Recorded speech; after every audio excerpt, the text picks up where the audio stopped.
When you wake up in the morning and you make a cup of coffee and you wait a few minutes, you know that it will get cold. The coffee will not go back to being hot spontaneously on its own. And in physics, we call this process thermalization. I'm a theoretical physicist and I study quantum antibody systems, and I want to know how we can avoid thermalization, or at least how we can delay it for a really long time.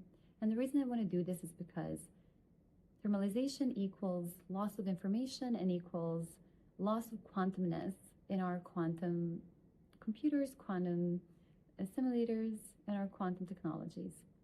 And so say I want to avoid thermalization, how would I go about this?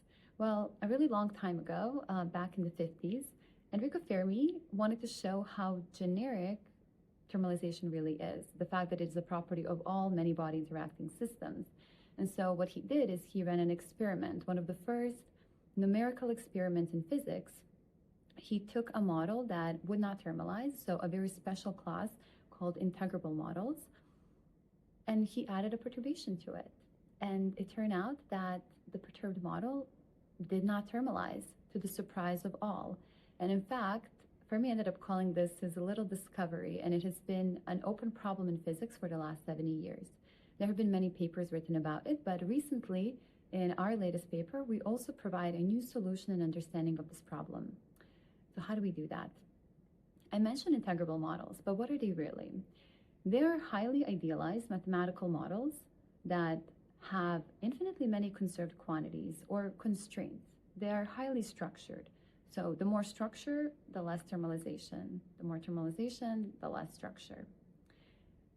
So these models, when perturbed, should start to behave generically. Because the structure is so special, anything easily breaks it.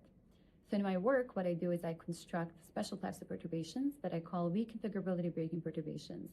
And I can show that these perturbations keep some of the structure intact. They keep the conservation loss quasi-conserved. Now, what this means is that the model will thermalize at much longer time scales.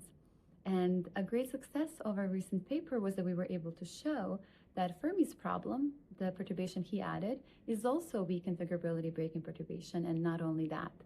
We were able to find the exact mathematical object that generates it, and also show that it belongs to a special class of generators that have not been known before.